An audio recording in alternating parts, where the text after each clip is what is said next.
welcome everyone who's come to join us. I'm Rita McGrath and with my guest Whitney Johnson.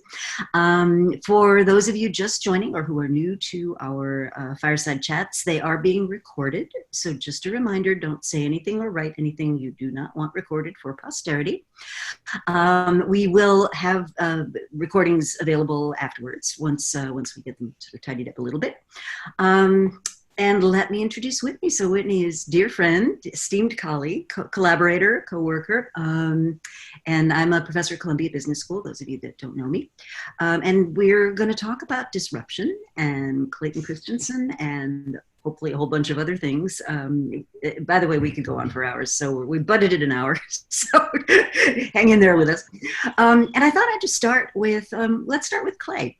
And you know, how you got to know him, how I got to know him, how we got to know each other through his influence. I think that would be really interesting. Okay, let's do it. All right, so I first came across Clay's work, I would say in 2003-ish, and yeah, probably 2003. I had read The Innovator's Dilemma and I was mesmerized. I remember I, took a trip to Washington, D.C. to hear him, and I was even more mesmerized. And in part because at the time I was an equity analyst working on Wall Street. I was covering emerging markets, telecom and media. And what was happening, excuse me, is I was looking at a company called America Mobile. I was looking at a company called Telmex, and Telmex was wireline, America Mobile was wireless. And every single quarter for the wireless company, I would have these really aggressive numbers thinking, okay, they can't possibly beat those. And they kept beating my numbers because we know now that wireless was disrupting wireline. And so when I came across the Innovator's Dilemma, I said, oh, it's a theory that explains this phenomenon. This is fascinating. And so that was my first introduction to his ideas. And I remember I bought the book. I gave it to all of the CEOs of the companies that I covered. And so that was my first, entry into this world. And after that, though, several years later, I remember reading the book and having this epiphany where I said, you know what, I think this idea might also apply to people. And I had this notion, in my career, so this was playing out in my career, I had gone to my boss and said, hey, I think I want to do something new. I want to, go into management. And they kind of laughed at me. They sort of scoffed, like, no, we like you right where you are. And I realized, oh, I might need to disrupt myself. Again, language, for today. But so I left Wall Street. I disrupted myself. I left my equity analyst position, and then several years later connected with Clay, doing volunteer work with him, and then eventually co-founded the Disruptive Innovation Fund. And it was during that time and working with him that I got introduced to your work, which is the discovery-driven planning, which for everybody who's listening who hasn't heard me say this before, I have quoted Rita McGrath in all 3 of my books to date. So that's how I knew Clay, and that's how Clay introduced me to your work, Rita. But before we leave that topic, you didn't come to Wall Street through the normal route. Oh no. maybe if you share with our listeners a little of that journey, because I think it's fascinating. Not even close. Okay, so my background is I studied music in college, and I played piano. And when I graduated with my degree in music at the age of 27, so I did not know what I wanted to be when I grew up. My husband and I, we moved to New York, and he's getting his PhD at Columbia. Terrified to go to New York. Yeah, yay, Columbia. Terrified to go to New York. Never would have gone there. We're in this apartment building, 19th floor. Finally, we're like, we need to eat. I need to go get a job. So I go out and I'm looking for a job, and it's really a challenge because I've got a degree in music. I don't know anybody in New York. I am not very confident, and this is 1989. I am a woman, and so I get a job as a secretary. So I start as a secretary. I go to work every day. There's this bullpen, young stockbrokers. At the time, they were all men, mostly all men. And they, pressure to open accounts, super intense. They're like saying things like throw down your pom-poms and get in the game. And I'm super offended because I was a cheerleader in high school. But finally I'm like, okay, yeah, exactly. Finally I'm like, throw down your pom-poms, Whitney. And so that was like 1990, 91. And obviously would not have known to call it this then, but that was really the beginning of me disrupting myself. And so I started taking business courses at night and accounting, economics, and finance. And I had a boss. So this is really important for me. His name was Cesar Baez, who promoted me from being a secretary to an investment banker. And for anybody who knows financial services, that just does not happen. Even today, it doesn't happen. And so I got that shot to move into investment banking. And then from there, moved into equity research. So yes, an unconventional, very disruptive path. Yeah. Silly little thing. In our women in leadership class, we talk a lot about the importance of sponsors. And I mean, that's just such a vivid illustration of how vital, that is. Right. So then you and Clay and a number of others, I believe his son Michael was involved, do the Disruptive Innovation Fund. Right.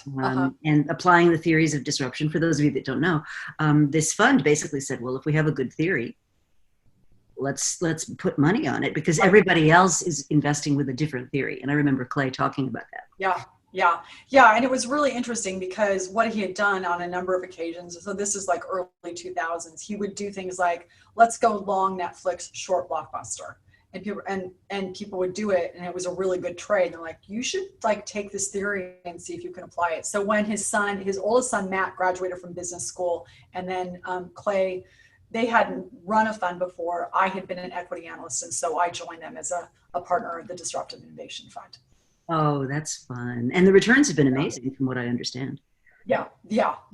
So I sold my stake in 2012, but they've done very well. We invested in a company called Coupang in the seed round, and it's now worth over, like $5 billion. I think last time there was a valuation, it was like $9 billion. I don't know what it is today, but like in the last year, it was at $9 billion. So not bad, right? Pretty good. Not bad. So let's just spend a minute on the theory of disruption and S-curves, because I think, not everybody's heard disruption, but it's one of those words that's now come to mean like anything that's a big change. You want it to mean.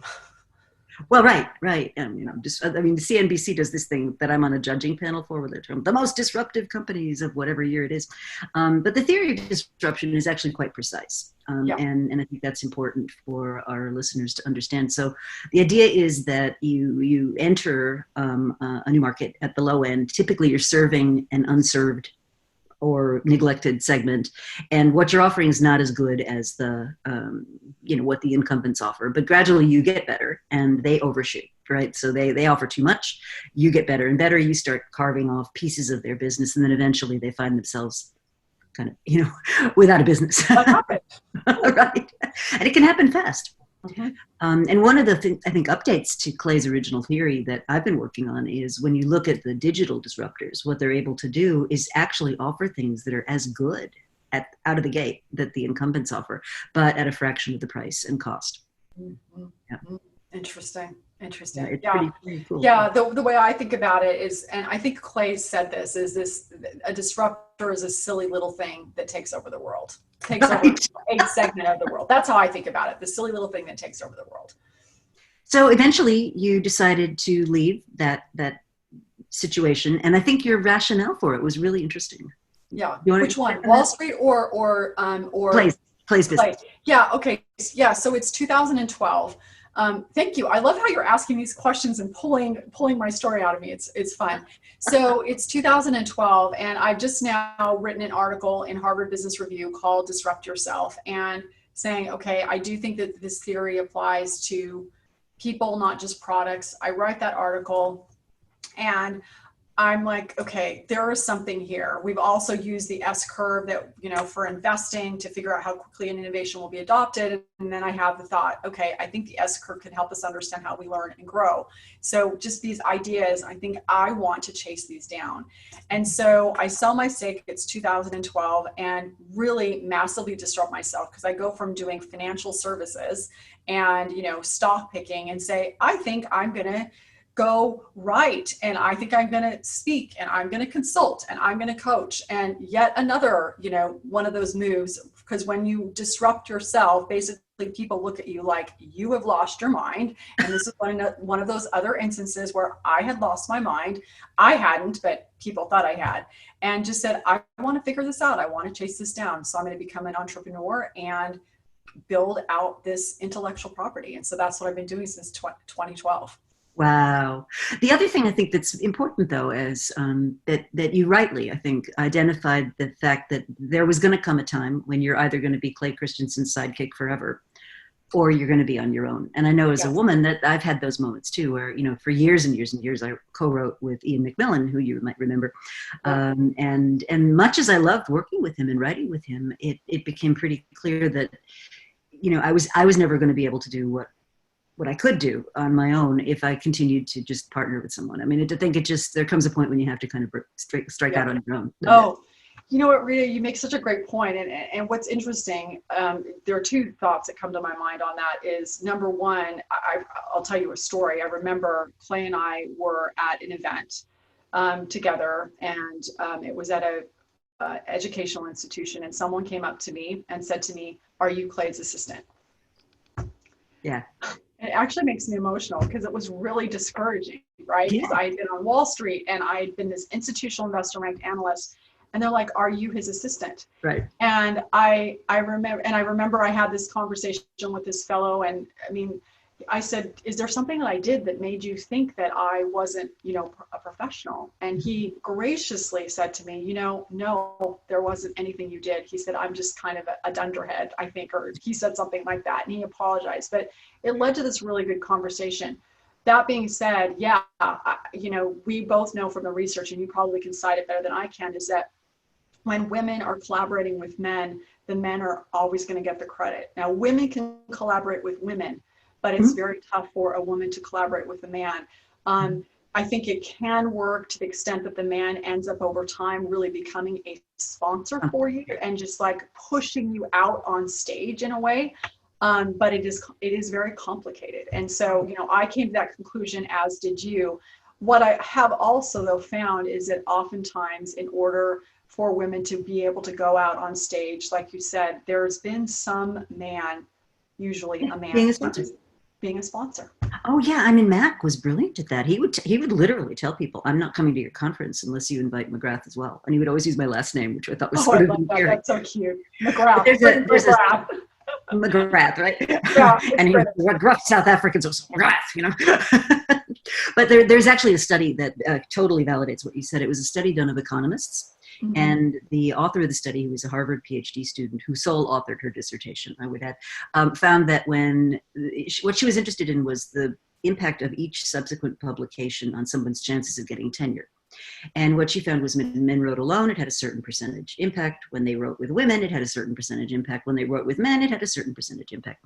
When women wrote alone, basically same percentage impact. When women wrote with women, same impact. When a woman co-authored with a man, nada, zip, zero, no credit whatsoever for that work, which I have always found makes my blood boil. But it is a data point, Right. Well, and it's an important data point, right? Because then when you're trying to navigate your career, you have to ask yourself, okay, so this is part of the calculus. So how am I going to do that? Mm-hmm. Absolutely. So I've kept it in its original wrapper, Exhibit A, Disrupt Yourself, your wonderful book. And your previous one, Build an A-Team, is also fantastic. So I'd like to just let's talk about how you translate this theory of disruption from commercial markets to sort of your own personal life. I'd love to hear more about that. Okay. Well, so we've talked about disruptive innovation and what that means. So personal disruption is how you take all these ideas and make them meaningful to you. You're going to start at the bottom of the ladder, climb to the top, and then jump to the bottom of a new ladder. The big difference between personal disruption and disruption with a product or service is that you're Netflix and your Blockbuster. Sure.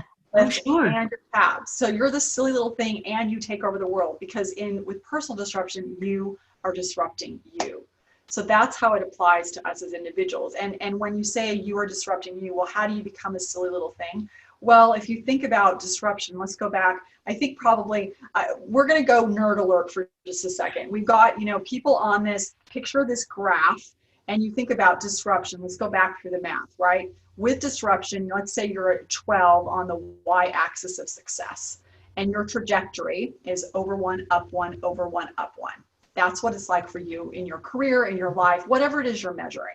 Mm-hmm. Well, with personal disruption, you make this decision that you are going to move down that y-axis of success. It's a deliberate decision to go from 12 to 8, which means there is a loss of something.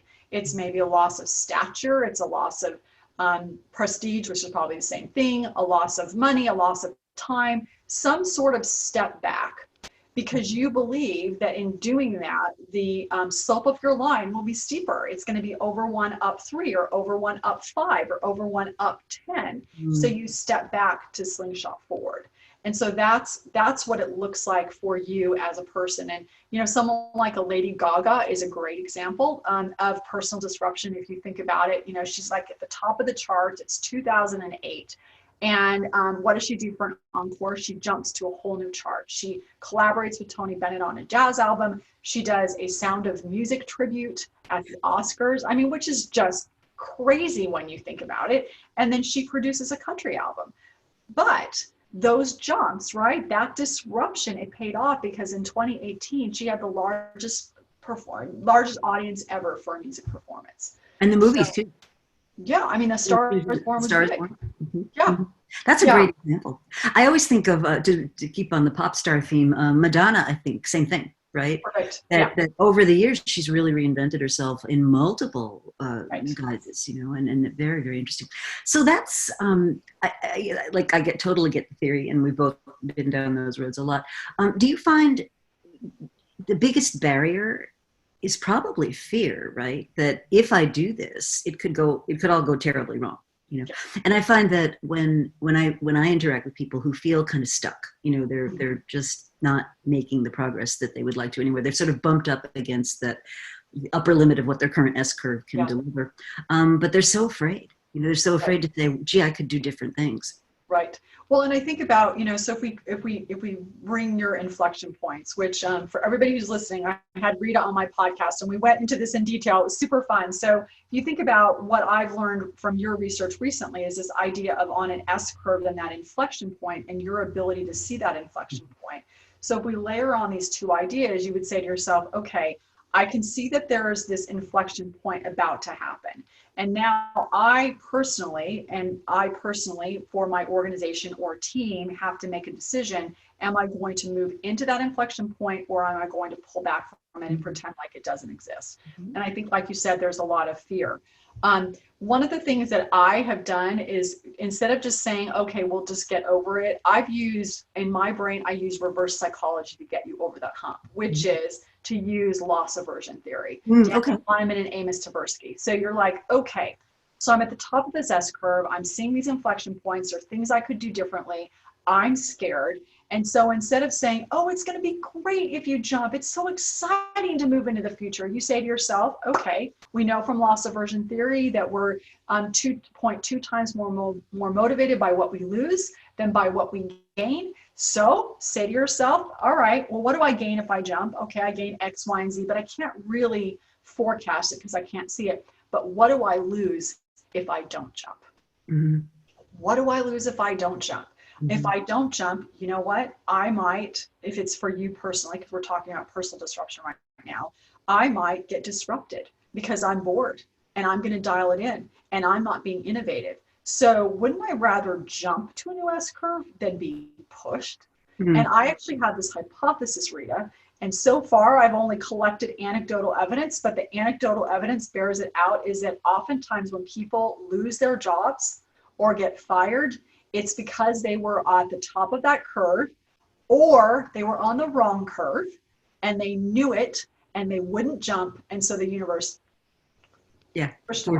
pushed them. One of the models I use, and this is more in the world of strategy, it's called the Parmenides fallacy. Oh, and what is that? That sounds very cool, doesn't it? So this old Greek guy named Parmenides, who said, you know, as human beings, what we do is we compare what we have today with some future. And what we have today almost always looks more attractive than some uncertain future. He said, that's the wrong comparison. What you want to do is compare the future state if you do nothing with this other alternative future state. And when you start to think that way, it totally changes the investments that you that you make. I love it. Yeah. I love it. Oh, that's good. And I love this idea of this triangle. And that goes back to these lines and the trajectories that we were just doing. Oh, super cool. Now, you've actually instrumented this, right? You have a Yeah. metric that people can use to find Yeah. out where they are. Yeah, so we have something called the S-curve locator, and if you go to scurvelocator.com, you can download it. And what it allows you to do is if you think about where you are on the S-curve, and we haven't quite talked about that yet, but are you on the launch point of an S-curve? And right now, we're all on the launch point of an S-curve because of the pandemic. So you can think about that in terms of your life. You can also think about it in terms of a role in any given job. So you can be at the launch point, you've just started, you haven't put all the pieces of the jigsaw puzzle together, which probably means you're discouraged and some days wondering why you decided to jump in the first place. And then there's that sweet spot where you know enough, but not too much. And this is really hyper growth. And then there's the high end where you know how to do what you're doing, but you start to get bored. And so that plateau can become a precipice. You experience a dilemma of personal disruption. So you have to decide if you're going to jump, you learn, leap, and repeat. So this S-curve locator allows you to say, here's where I think I am. And now I'm going to test and just use this as a reality test of where I think I am. But then you can also use it for you and members of your team, because you can draw this big S and say, all right, here's where I think everybody on my team is. I'm going to have them take this S-curve locator, and then we're going to pull this out as an artifact, and we're going to compare and contrast and use this as a way to figure out how do you build momentum along that S-curve? Because the goal, obviously, is if you're trying to move into inflection points, is to be able to move along S-curves as quickly as possible and jump to the next S-curve. So how do you do that as effectively as possible? You know where you are, and then you build momentum from there. That's great. That is great. So you actually work with and coach teams through this. Yeah, exactly. Yeah, we do. And in fact, it's fun to think about this because I think about your work and how, you're able to go in with a CEO and say, okay, here are the inflection points. Here's what you need to see. Here's how you need to rebalance your portfolio. At least this is what I understand of what you do. And then we're able to say, all right, well, now let's get your people ready. Let's optimize your people, optimize the curves they're on so that they can go be the change agents. Because obviously, well, not obviously, if you want to be these agents of disruption, you have to become the subject. And so we equip your people to go after those inflection points that you've identified. Oh, I love that. And what I really like about it is one of the things that I find so vexing about inflection points is that, the way I've defined them is that it's a 10x change in something that you used to take for granted about your business, right? Yeah. So if I take something like Dollar Shave Club versus Gillette, right? So all the managers at Gillette, and they're good people, right? But they've grown up in a world of, I invest in R&D, better product, higher prices, armies of people getting that product into drugstore shelves, and all of it mass market advertising, right? Well, mass market advertising goes away, retail fundamentally changes, and now all of a sudden you've got all these people for whom the world used to be very predictable. I mean, it wasn't easy, but it was, you kind of knew what the parameters were. And now all of a sudden you've got Harry's and Dollar Shave Club and God knows who else, and the rules have changed. And so what I find is one of the biggest sources of inertia in organizations is that people who've been steeped in, it's almost like the Bible, they've been steeped in this way of doing business. And now what we're asking to do, and I hadn't thought about it until right now, we're actually asking entire categories of people to say, oh no, business model changes, I need to be on a different S-curve. Right. Really? Right. Exactly. And so what's been interesting for us is that oftentimes, people will want us to come in and say, we know as an organization, we've got to do something differently, but, your company can't disrupt unless you do. And so these models and frameworks allow people to say, okay, what do I need to do differently? How do I take on, market versus competitive risk? How do I do that? How do I make sure I'm playing to my strengths as I'm doing that, et cetera? And so equipping every individual in your organization to be in a place where they can go after that, disruption, and basically not drown in disruption, but ride the wave of it. Yeah. And we had a question from one of our listeners about, how do you do this in an environment where lots of people are really suffering? They're depressed, they're anxious, it's economic. I mean, it's just every kind of insecurity you can possibly think of piled on. Plus, many of them are dealing with, roles they never had to deal with before. So, I'm a hairdresser, I'm a beautician, I'm a school teacher, I'm a cook, you name it all. I mean, it's just a huge amount just really difficult things to confront. So do you, when you go into an organization and people, I had Jeffrey Pfeffer on a talk, and he talked about the dangers of many of the kind of workplaces that we have, where it's not stimulating, effort is not necessarily rewarded or recognized, people are depressed, people are anxious, so kind of bringing mental challenges into what they're doing at work. And it's great for us to sort of say, disrupt yourself, it's going to be awesome, and you're sitting there thinking, I don't know how I'm going to make it through the day. Right. Yeah, it's a great question, Rita, and I think there's I know sometimes we only think of disruption in the context of changing roles or changing jobs or changing careers, but for me, personal disruption is really about what are you doing right this minute. You may be stepping back to slingshot forward as an individual. And there's lots of micro disruptions that you can take every single day. And so part of what we're trying to do is not only equip an organization, but for everybody who's trying to manage through what's happening right now, there are these 7 accelerants that we have to move along this S curve of learning that will allow you to, as you're disrupting yourself, be able to be in this place where you're like, okay, I'm not off balance, I'm not off kilter. This is hard, but I can do it. Like take control for ourselves. So for one example, as we talk about the difference between competitive versus market risk, we're all familiar with that. Competitive risk, big opportunity, lots of competition. Market risk, you don't know if there's a market, but there's no competition. From disruption theory, odds of success are 6 times higher. So that's something that we know. If you think about that for an individual, you can also translate this, and this goes a little bit back to blue ocean theory, is how am I creating versus competing? And so one of the things that's happening, I think, for people right now, for us, when we have those moments, because I don't think we don't feel this way all the time, every single moment, but in those moments when we're feeling especially anxious, usually we're competing with something.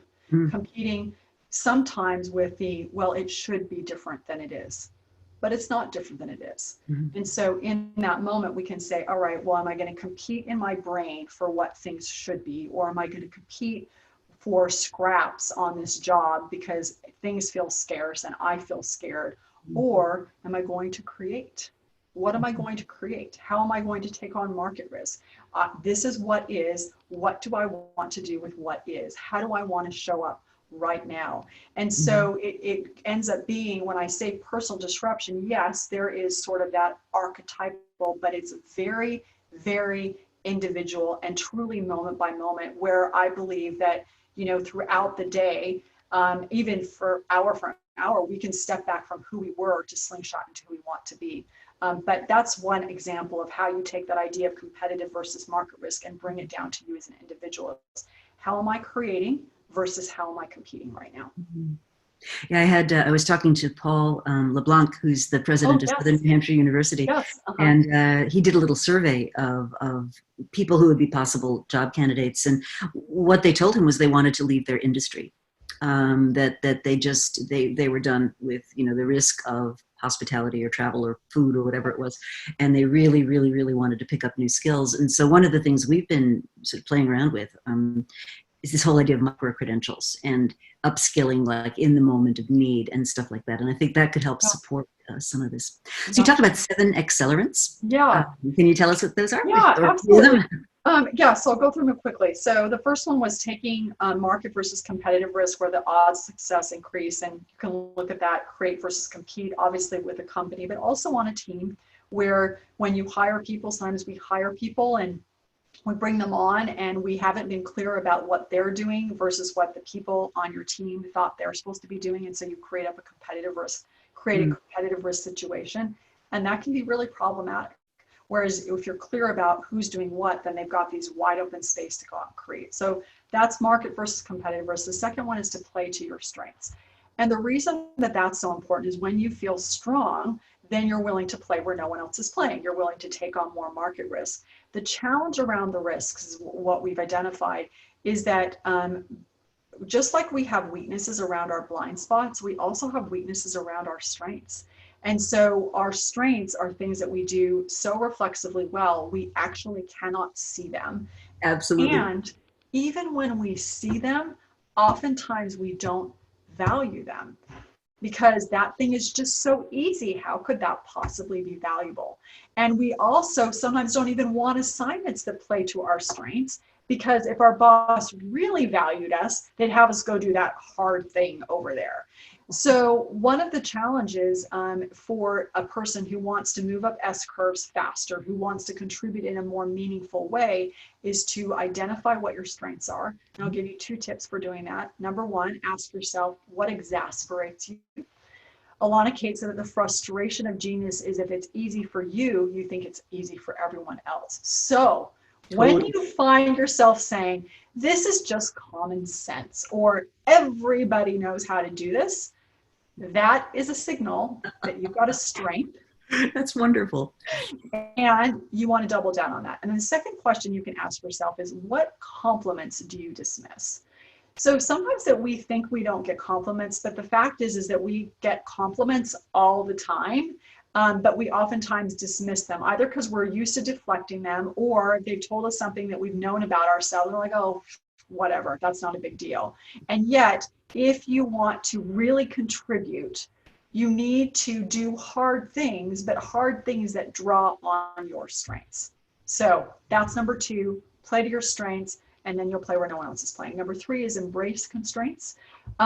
We think that gain that momentum along the curve, or there's this tendency to believe if I only had more time or money or expertise or whatever it is, more buy-in, then I could really gain momentum. But we know it's a law of physics. You need something to bump up against to move forward. We know from the research, I mean, Clayton had said that the Great Recession, I think it's true for now, that it would have an unmitigated positive effect on innovation, because when resources are at they're sort of at their lowest, that's when we're most open to doing things differently.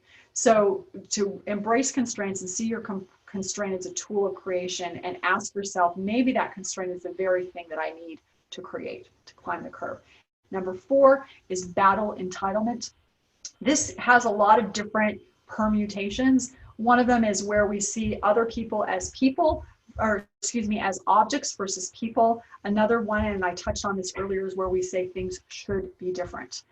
Should implies there's a gap, and should means things should be better for me, and it doesn't deal with what's at hand and saying, okay, and we stop trying. And so we battle our entitlement and say, okay, this is what is, now I'm going to move forward, and I'm going to treat everyone around me, recognizing that it may be hard for me, it's hard for everyone else too. And what does that look like? Number 5 is step back to grow. We've kind of touched on that. You step back to slingshot forward, and that could be in your career, but it also means on a daily basis. It means on a weekly basis. Are you taking time to rest? Are you taking time to sleep? There's some great work by Tiffany Shlain. She wrote a book called 24/6. She talks about the tech Shabbat, super powerful. And basically she says, what if we thought of rest as technology? Technology's promise is to make things easier. And the fact is that doesn't rest do that as well? So could rest be a technology? So step back to slingshot forward. Number 6, there's 2 more, is to give failure its due. If you think about disruption, or you crouch before you jump, you bring a fist back to punch. Personal disruption involves moving sideways, backwards, again to slingshot forward. The challenge with failure is not so much failure, because we all fail all the time. It's the shame. It's the shame. So we have to figure out, all right, I've got to ditch the shame. And then I also have to make sure that I ditch it when I'm managing the people around me. When something doesn't work, systemically, what didn't work? It's not you are bad. It's like, this didn't work. What do we want to do differently? And then number 7, this goes to, number 7 is perfect. Be driven by discovery. You take a step forward, you gather feedback, and you adapt. And you ask the question that Rita would ask is, all right, what do I think I'm going to learn on the next, 2 or 3 steps of this journey? What's my hypothesis? And then once you get there, check it against your hypothesis. And exactly. We know from Korn Ferry that the C-suite executives are most successful. They need technical skills, but what they really need is the ability to deal with ambiguity, to take that step forward, gather feedback, and adapt. So those are the 7 accelerants. Right. Oh, those are practical. Those are great. Those are terrific. With the discovery-driven idea, one of the things that I've found when people kind of categorize things as successes and failures, mm-hmm. in a hugely ambiguous, uncertain environment, like you know, the way I think about it is what tuition do we need to pay to learn what we need to learn? And that's like the Oh, I next. love that. Yeah. I love that. So like in a business context, if it's going to cost me $500 to learn whether, you know, color A or color B appeals more to my target market, well, nobody would do a study like that and say, oh my God, color B people that wasn't selected, you failed. And you'd never do. You'd say, what was it worth it to spend $500 to learn that thing, right? Yeah. And so I think we need to really reframe the way that we think about it. I love that. Say that again. Say it again. What tuition do we need to pay? To learn some specific thing that would take us forward on our journey. A corollary to that is, you know, not all tuition comes with a credential. You know, your battle scars and your, oh no, I mean, we've been down that road again. So let's talk a little bit about, you know, so you've seen a disruption coming. You've sort of made up your mind what you want to do to get the organization to respond to it. So, you know, there's entire categories being completely written right now that are never going to be the same again. Right. And I'll just use the example of, you know, traveling for business. And the way that I think about that is we kind of sleepwalked into this moment. And I really do think it was sleepwalking into this moment where, you know, of course I'll fly to Singapore for an hour and a half speech. Why wouldn't I do that? You know, and now I think there's a whole bunch of us kind of thinking about, well, you know, yes, there are probably going to be occasions in the future where I will do something like that again, but there are a whole lot more occasions where I wouldn't dream of it, you know? And so how did those businesses, those kinds of businesses where it's not going to be the same again, get rewritten? And what should we be paying attention to? Mm-hmm. So I know when you work with companies, so they've seen the disruption, they've made a decision about what they want to do strategically, but the entire organization was built to do something else. So what are some things you can do to start to create an intervention? Yeah. So one of the first things we do, there's always this combination of things, right? And people need a lot of data and information of like, so where is the organization, for example, on the S-curve of learning? And let me give you an interesting example that happened a couple of years ago. So we'd administered the S-curve along the organization. It was a company in the media industry. They'd had this recent shakeup. A lot of people had been put into new roles and into new jobs. And so we're like, okay, this is really interesting. Presumably you now have a lot of people who are on the launch point of that S-curve, right? So what you want typically is you want about 70% of your people in the sweet spot where they know enough, but not too much. You want 15% of your people at the high end, so they can anchor and you can test and you can bounce ideas off of them. They're really able to mentor. And then you want 15% of your people at the low end to say things like, well, why are we doing it like this? That they're asking those questions like, this doesn't make sense to me. Can you help me understand? And those are the questions that open the door to innovation. Well, one of the things that we'd had happen is we saw this when we went in and you'd had all these people who were now at the launch point of that S-curve, presumably in a position to ask all these questions of what can we do differently. And yet the challenge for them was going to be, and you start to solve it through having conversations and helping just educate people, also through coaching, was to say to them, you're at the launch point, but are you going to shelter in place as if you're still in the sweet spot or as if you're still at the high end of the curve, pretending like nothing had ever happened? Okay. So the intervention can look like, I mean, sometimes it looks like someone calls me in and says, I want you to coach the CEO. I coach the CEO. Over time, they get familiar with the frameworks and then it spreads throughout the organization. But in your particular instance, it would be, okay, we've seen the inflection points. We know where we need to go. Can you now do an audit of where our people are? Where are they? And let's see where they are. And then let's also figure out, okay, if they're at the launch point, do they believe that at the launch point? Are they behaving like they're at the launch point? And then what do we need to do to help each person, depending on where they are, to build momentum so that you can move into that place of them not only developing, because as they develop, then the organization can develop and do the innovating that it needs to do in order to move forward. So how much does, and I've had both Amy Edmondson and Linda Hill sort of, you know, just wonderful, wonderful people with great thinking. But, you know, there's a theme running through this conversation that I think echoes something we talked about, which is if you're going to grow, you know, if you're at that sort of launch point and you're going to grow, by definition, you don't know what you're doing. And so you need to feel it's safe to be able to ask those questions, get support from your colleagues and so forth. So how do you deal with situations where, you've got people who just aren't playing ball, you've got a toxic personality who's in the mix somewhere, you've got fear, that people are worried if I make a mistake, today, like, organizations are laying people off, people are losing their jobs. There's real economic pain. And so is there a way to combat that you've dealt with?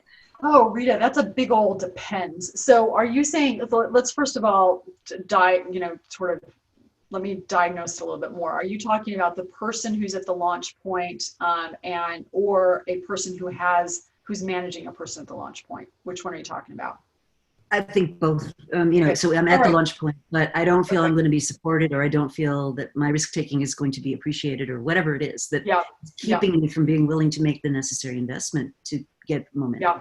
Okay. All right. So I think, so here's what I would say. In my experience, part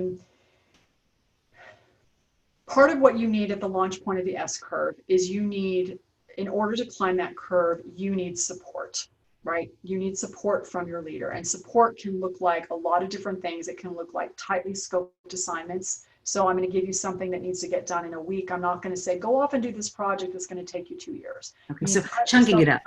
You chunk it up. Mm-hmm. You also give them lots of feedback really quickly. I think that one of the things that happens is that when people start and they're new on the job, you think, oh, it's just their first day, I won't say anything. Oh, it's just their second day, I won't say anything. Oh, it's just their third day, I won't say anything.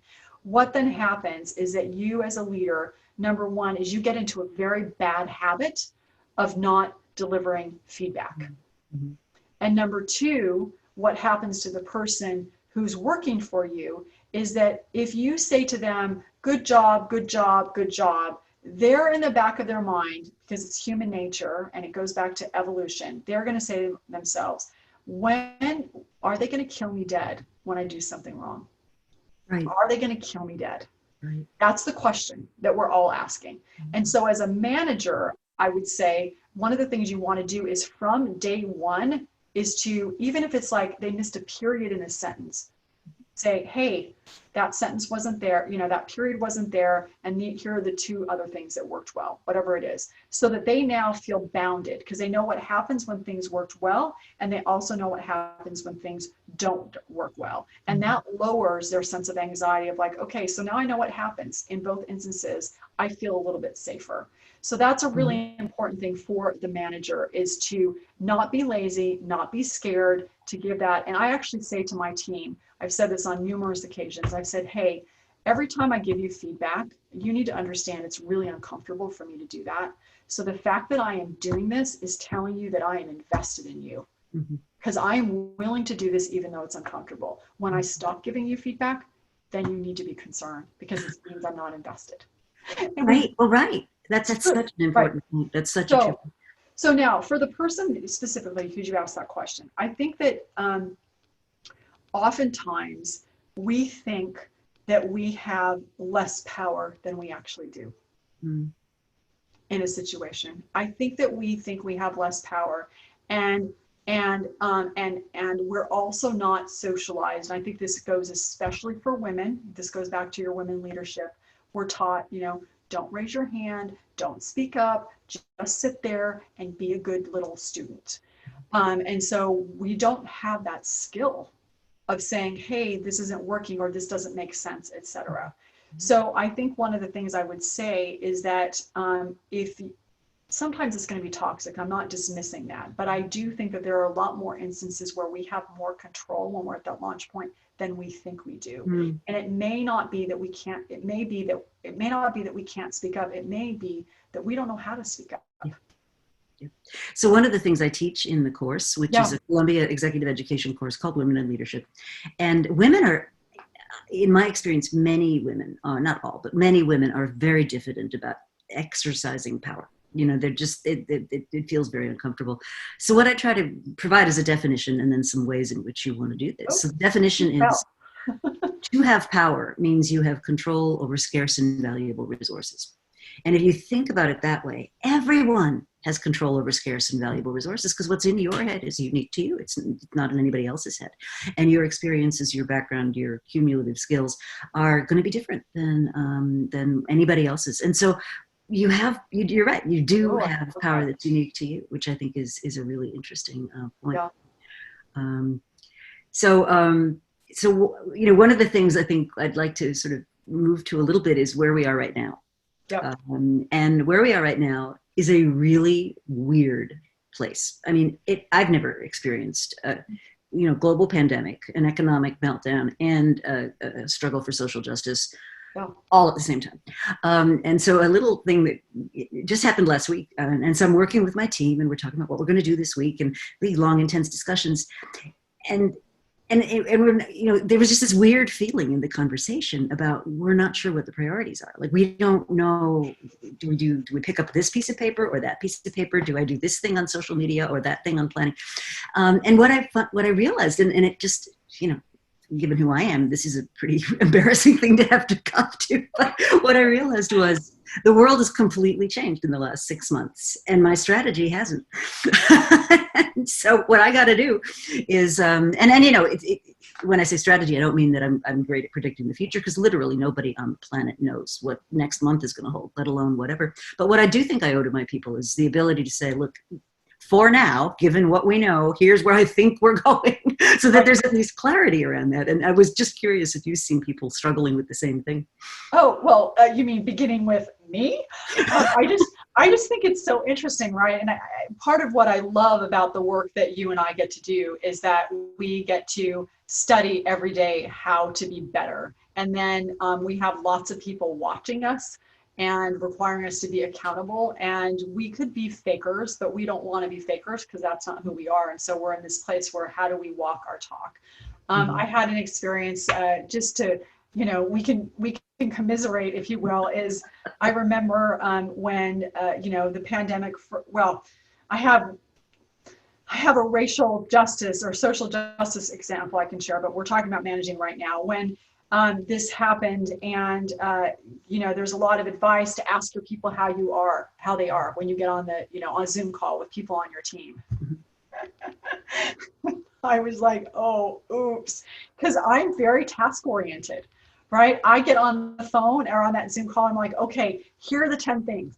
Where are we? What do we need to do?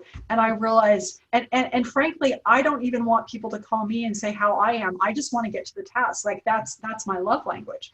So I realized, okay, Whitney, you've got to lead. You've got to ask people, how are you doing? Check in with them and make sure that, I build a business on people first. I guess when my people get on the line, I need to do people first before process. So I had a little bit of that moment as well. And I think that's good. I think it's good. Well, it's learning, right? And, it was so interesting to me, though, because I just sort of been on autopilot because I was paying attention to a whole bunch of other things, right? And so to kind of step back and realize, well, gee, you really need to think about, like, what does good look like today? Right. Because it's different than what it looked like 6 months ago. Yeah. And that's been really hard. I mean, I think that's been hard for a lot of people. Yeah. If you think about helping people prepare themselves, and where I would say we really intersect is I have a lot of great conversations with people about, what are the next steps and what can you anticipate and what scenarios should you be prepared for.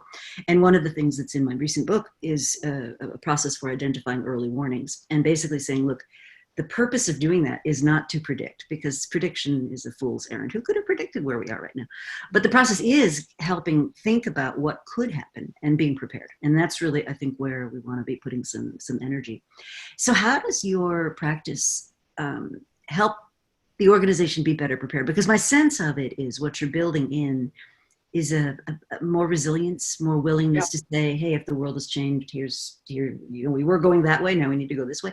That just the self-awareness and the ability to navigate, I think, could really help the organization become more resilient. Yeah, absolutely. It's so interesting, Rita.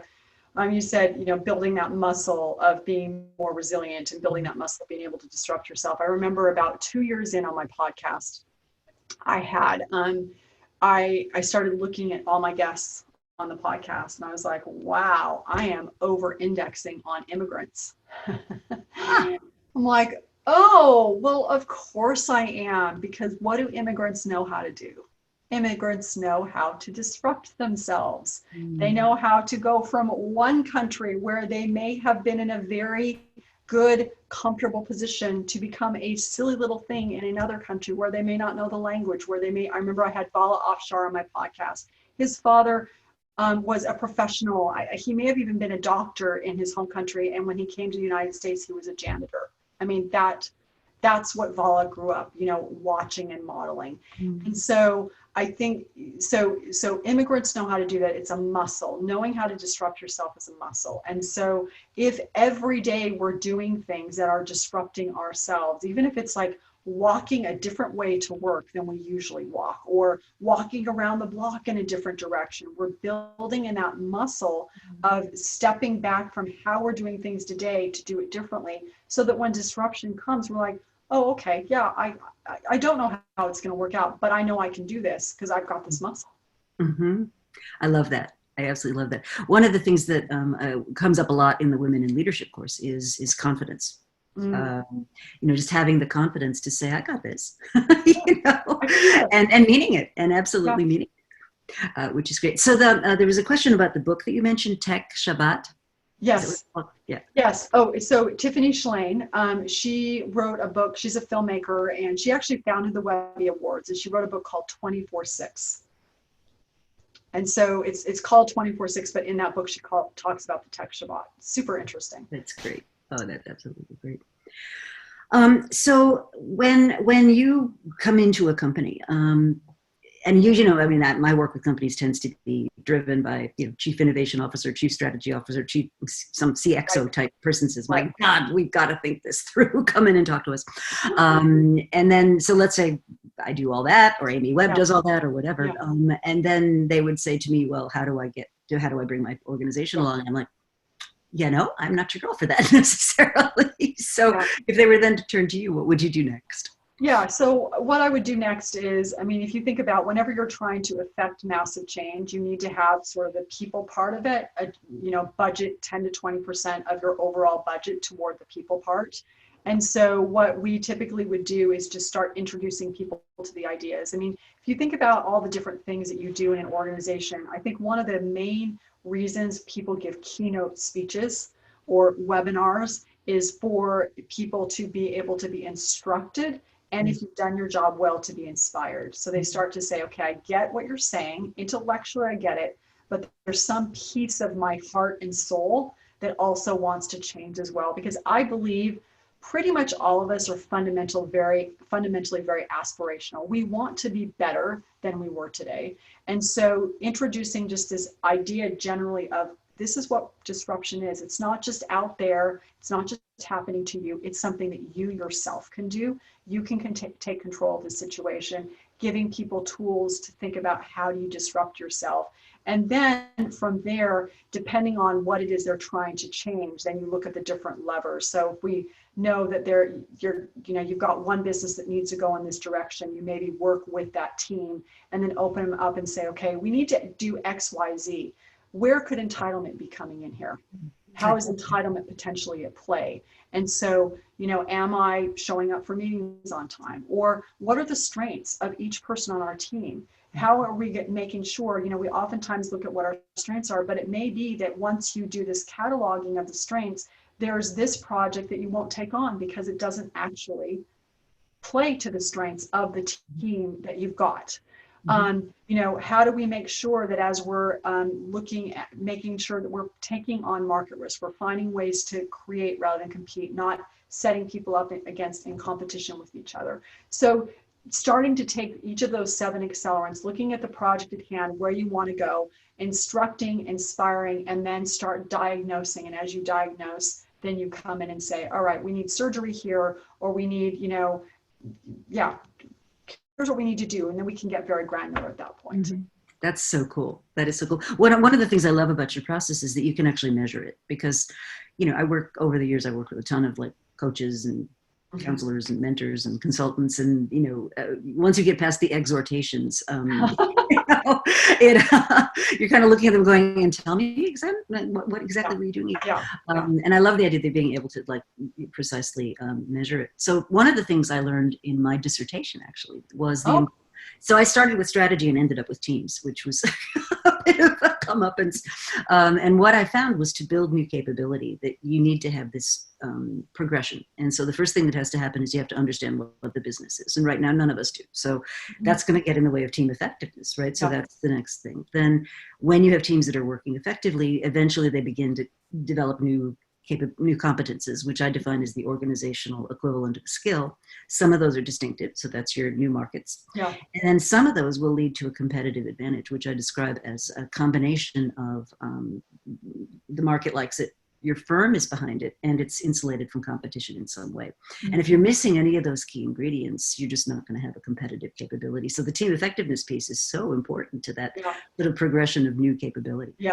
Yeah, exactly. And going back to that idea of that effectiveness of the team and structuring is the way our work would intersect with that is that if you have too many people at the launch point, it's tough. If you have too many people at the high end, that's tough. If you even have too many people in the sweet spot. So if you can optimize that, then you've got your team structured so they can deliver on what you're talking about. Oh, that's super cool. That is super cool. So, yikes! Here we go. It's time. So, how do people learn more? Where do they go to find out more about the world? Yeah, so I think the easiest way is if you wanted to just recap each of these 7 accelerants, you can go to whitneyjohnson.com/calm, CALM, and it'll give you a quick recap. So that'd be one suggestion. And then the other suggestion would be you can go to the Disrupt Yourself podcast and listen to the conversation that you and I had where we didn't talk about my work. We got to talk about your work. Oh, thank you so much. That's great. Well, I wanted to talk about your work. I think your work's amazing.